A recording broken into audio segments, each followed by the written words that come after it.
on MELLO TV SPORTS. Courtney Walsh named as the new West Indies women's head coach. DeAndre Dotting and Stephanie Taylor move up in the women's cricket rankings. And the group stage draw for the UEFA Champions League done today.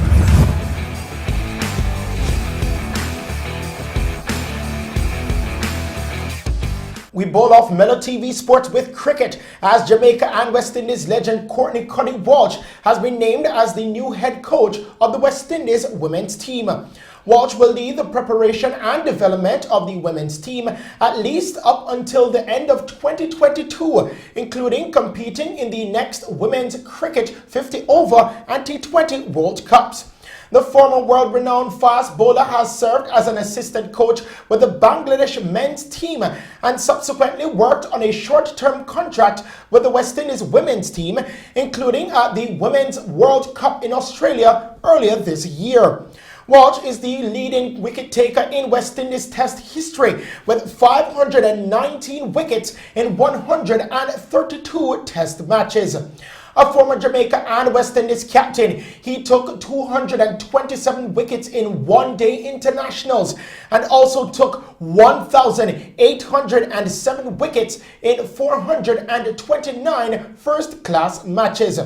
The 57-year-old is a member of the ICC Hall of Fame. Walsh has also been a bowling mentor for the Jamaica Tallawahs and bowling coach for the St. Kitts and Nevis Patriots in the Caribbean Premier League.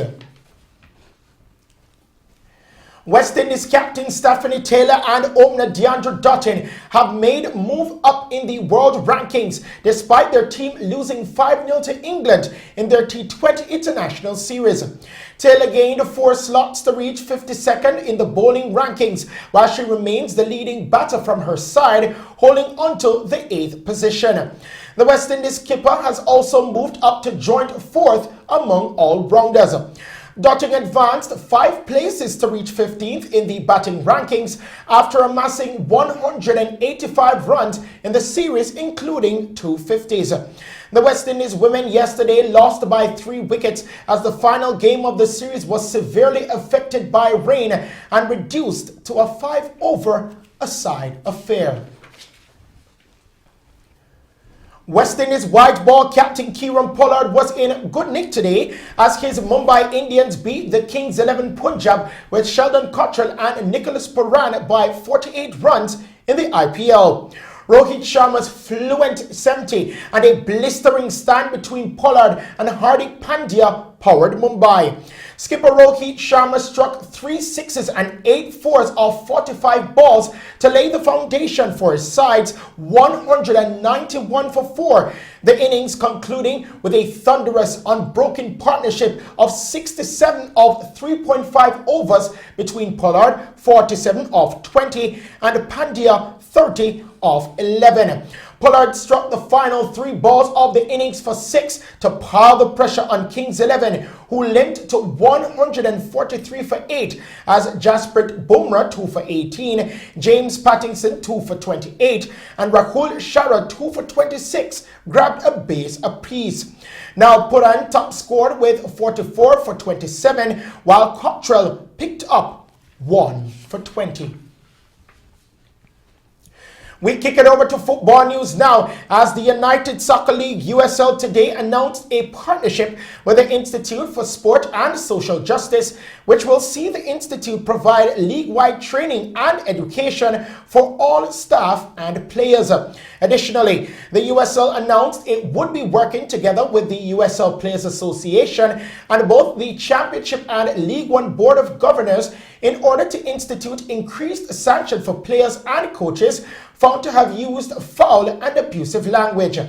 The announcement comes hours after Jamaican international Junior Fleming became embroiled in a highly publicized homophobic row.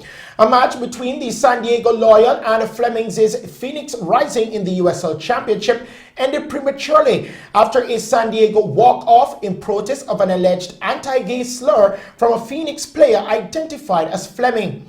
San Diego tweeted after the incident that a slur was directed at midfielder Colin Martin, who announced 2 years ago that he was gay. The San Diego players took a knee at the beginning of the second half and then exited the pitch despite leading 3-1, forfeiting the match and ending their chances of reaching the playoffs. USA legend Landon Donovan, who owns San Diego, says they asked for the offending player to be sent off or substituted, and when that didn't happen, they acted. Now, the USL released a statement confirming it is aware of the alleged slur and is investigating the matter. One of Phoenix owner's former MLB pitcher Brandon McCarthy tweeted that Flemings denied ever using the slur in response. Manchester United will face Paris Saint-Germain, RB Leipzig and Istanbul Basaksehir in the Champions League group stage this season. Now, Premier League champions Liverpool will have to negotiate a group containing Ajax, Atalanta and Danish side Midtjylland.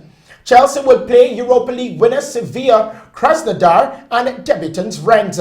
Manchester City are in Group D with Porto, Olympiacos and Marseille.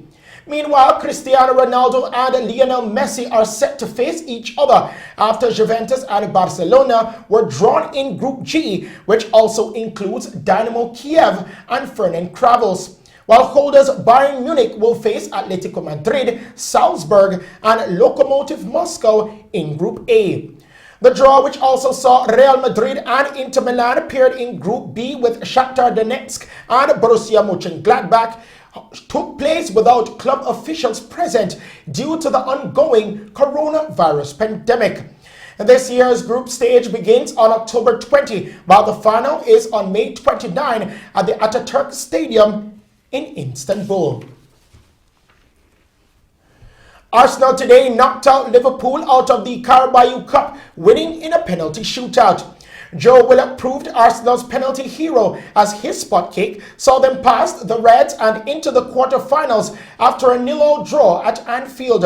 Now Arsenal will host Manchester City, with Manchester United heading to Everton. Stoke will host Tottenham Hotspurs and Newcastle will travel to Brentford in the other last 8 fixtures, which will be played on December 22 and 23.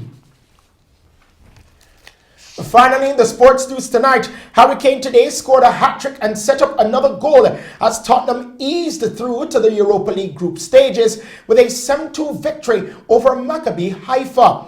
Kane and his teammates showed no signs of fatigue, playing their 3rd game in 5 days, and put the Israeli side to the sword with a Giovanni Lo Celso brace, Lucas Moura's header and a Dele Alli penalty, adding to the Spurs' captain's 15th treble for the club. And those are the stories making sports news tonight. We now head back to the news desk with Shelly-Ann Hill. Thank you, Christopher. And now to end tonight's newscast, here are the main points. Jamaica records 4 COVID-19 related deaths and 73 new cases in the last 24 hours, taking deaths to 111 and total cases to 6,555. 41 students gifted with tablets in Southeast Clarendon prior to the reopening of schools.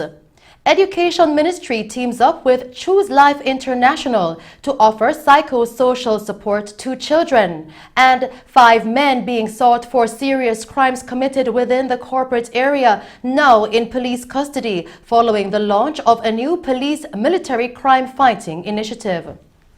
And that's our news package for you tonight. Thank you for tuning in to MELLO TV Evening News at 8. I am Shelly-Ann Hill. Stay safe and pleasant viewing.